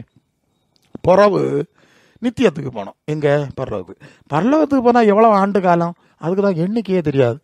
10,000 சொன்னால் 10,000ல் 80 எத்தனை சதமானம்னு கணக்கு பார்த்துடலாம். 1,00,000னா 1,00,000ல் 80 வரையும் எத்தனை சதமானம் வரவனு கணக்கு பார்த்துடலாம். அது நித்தியம்னு சொன்னால் இதை கணக்கே பார்க்க முடியாது. அப்போ கொஞ்ச நாள் தானடா தேவராஜ்யம் உனக்குள்ளே இருக்கும், கொஞ்ச நாள் தானே இந்த சபையில் இருக்கும். அப்போ நித்தியம் அங்கே தானே போகணும். இதை எப்படிடா நீ பரலோக பிதாவுடைய சித்தம் அங்கே நிறைவேறன்னு சொல்லியிருக்கு, நான் பரலோகம் மாற்றுவேங்கிறது பிசாசு தானே உன்னை ஏமாத்தினா இப்படி? ஏன்னா அவன் சொல்கிறான் இந்த ராஜ்யம் எனக்குள்ளே இருக்குது. லூக்கா 4:5 சொல்லிட்டான்ல, என்கிட்ட இருக்கு, நான் தான் இந்த உலகத்தின் அதிபதி. அப்போ உலகத்தின் அதிபதியாகிய பிசாசு இயேசுவின் வசனத்தை வேத பரட்டை எடுத்து உங்கள்கிட்ட தந்து, இப்படி உங்கள் வேதத்தில் எழுதியிருக்கு பார்த்துக்க, நீங்கள் எல்லாம் சங்கிலி கட்டி ஜபிக்கணும் பார்த்துக்க, சங்கிலி கட்டி விட்டாமட்டணும் கட்டிச்சு பிடிச்சி ஜபிச்சலன்னா நீ உலகத்தையே பரலோகம் ஆக்கிடலாம் ஒன்றை ஏமாத்தினா. அவர் இருக்க இடத்துக்கு இயேசு 14 யோவான் 14:2-3 சொல்லுவார், நான் என் பிதாவின் வீட்டில் அநேக வாசத்தில் உண்டுன்னு சொல்ல வேண்டிய அவசியம் இல்லையே, இந்த பூலோகத்தை பரலோகம் ஆக்கியிருக்கலாமே. அங்கே இருக்குது, அங்கே ஒரு ஸ்தலத்தை ஆயத்தம் பண்ணுவேன், ஆயத்தம் பண்ணிட்டு நான் வந்து உங்களை கூட்டிகிட்டு போவேன்னு சொன்னால், பிசாசு இந்த பைபிளை என் கையில் தந்து இயேசு நாமத்தை ஆராதிங்கன்னு சொல்லி உங்களை அவனுக்கு ராஜ்யத்துக்கு பெயிண்ட் அடிச்சுக்கு சேவகம் செய்ய வச்சுட்டான் இல்லையா? அவனுக்கு அடிமையாக வேலை செய்தியே நீங்கள் செய்துக்கிட்டு பிதாச்சித்தம் எங்கேருந்துடா வந்தா பிதா? உனக்கும் பிதாவுக்கும் என்ன சம்பந்தம்னு கேட்போம். இயேசுநாதருக்கும் உனக்கும் சம்பந்தம் கிடையாது, அவருக்கு வசனத்துக்கும் வாழ்க்கைக்கும் சம்பந்தம் கிடையாது, அவருக்கு ஆவி உனட்ட கிடையாது. அப்புறம் எங்கோடி எந்த சித்தம் உனக்குள்ள வரான்? ரொம்ப மனசிலாக்கணும். அப்போது பிதாவின் சித்தம் இயேசு செய்து மாதிரி காண்பிச்சார். சிலுவையின் மரண பரியந்தம் தெரியுமா? கடைசியாக சிலுவைக்கு போகும்போது இந்த பாத்திரம் என்னை விட்டு நீங்கள் கூடுமானால் நீங்கட்டோன்னு சொன்னார். அவர் பதில் கொடுக்கல. இன்னும் உடைய சித்தப்படி ஆகக்கூடாது, முடிந்தது. சிலுவையில் என்ன சொன்னார்? முடிந்தது, முடிச்சிட்டேன், நீர் தந்த வேலையை செய்து நான் முடித்தேன் என்று சிலுவையில் முடித்தார்ல. நல்ல போராட்டத்தை போராடி நான் ஓட்டத்தை முடித்தேன் என்று பவுல் முடித்தார்ல. ஆமாம், தேவ சித்தத்தை புலகத்தில் முடிச்சுட்டு அவங்க போனாங்க. அப்போ இயேசுவும் அப்போஸ்தலரும் இந்த மாதிரி காண்பிச்சாங்க. அப்போ இயேசுவும் சீஷத்துவத்தில் இருக்க விரும்புகிற எல்லாம் இந்த மனநிலையில் இந்த தன்மையில் தான் இருந்தாகணும். நிறைய வசனத்தை பார்த்துட்டோம். பிதாவின் சித்தம் பூமிக்குரியதல்ல, பரலோகத்துக்குரியது. அது ஏற்கனவே சொல்லியாச்சுல, ஒரு ஸ்தலத்தை ஆயத்தம் பண்ண போகிறேன், புதிய சரீரம் கொடுக்குறேன், புதிய மகிமை கொடுக்குறேன், புதிய சிங்காசனம் கொடுக்குறேன், எல்லாம் சொல்லியாச்சுல்ல. இதுக்குள்ளே தானே பிதாவின் சித்தம் இருக்கணும். அவர் இதுக்கு புறம்பா நீ எப்படி கொண்டு வர முடியும்? நீங்கள் கள்ளத்தனமாக பலர் செய்கிறாங்க, இவை ஏமாத்ததில் சிக்காது. ஸோ அதை ஆண்டவர் கற்றுத்தருவார். இயேசுவின் சீஷர்களுக்கு தான் அதை கற்றுத்தருவார். அவர்களுக்கு தம்முடைய ஆவியை கொடுப்பார். அந்த ஆவியினால தான் பிதாவின் சித்தத்தை வெளிப்படுத்துவார். அந்த ஆவியினால தான் பிதாவுக்குரிய மேன்மையான சாயலை நமக்குள்ள உண்டாக்குவார் இல்லையா? அப்படி எல்லாம் உண்டாக்கி அவர் அந்த மகிமையில், இயேசு மகிமையில் எடுத்துக்கொள்ளப்பட்ட ஒரு இமைப்பொழுதில் மறுரூபம் மாறுறதும் சரிதான், அல்ல மரித்தோர் எழுந்து போகிறதும் சரிதான், ஒரு புதிய சூழலில் நம்மை கொண்டு வைக்க போகிறார். அப்போ பிதாவின் சித்தம் பரலோக பிதாவோட ஒரு வசனம் ஞாபகம் வருதில்ல, அது வெளிப்படுத்தல் 21:3 இதோ பரலோகத்திலே ஒரு சத்தம் உண்டாக கேட்டேன், இதோ மனுஷருடைய மத்தியில் தேவனுடைய வாசஸ்தலம் இருக்கிறது இல்லையா? அவர்கள் அவருடைய பிள்ளைகளாக இருப்பார்கள், அவர் அவர்களுடைய தேவனாக இருப்பார். அப்போ தேவனும் தேவ பிள்ளைகளும் ஐக்கியமாக இருக்குது எங்கே? பூலோகத்தில் இல்லை, பரலோகத்தில். புதிய புதிய சூழ்நிலையில் உட்காருவார். அதுதானே தேவச்சித்தம். அப்போ அங்கே போய் நம்ம சேருது தானே தேவச்சித்தம், அதுக்கு தகுதி அடைகிறது தானே தேவச்சித்தம், அந்த வழியில் இயேசு சீஷத்துவத்தில் நடக்குது தானே தேவச்சித்தம். ஆமாம், இந்த காரியங்களை பார்த்து நடக்கணுமே தவிர குப்பையை கிளறாதுங்க, வாழ்க்கை வேஸ்ட் ஆகாதுங்க. ஆவியானவள் சபைகளுக்கு சொல்லுறத காதுள்ளவன் கேட்க கிடவன், அவ்வளவுதான் எங்களுக்கு சொல்ல முடியும். ஆகவே இந்த வார்த்தைகளை வசனங்களை சிந்தித்து சீர்பட்டு தேவனுடைய சித்தத்தை அறிந்து மகிமையான அனுபவங்களை அடைய தேவன் உங்கள் யாவரையும் ஆசீர்வதித்து வழி நடத்துவாராக. ஆமென்.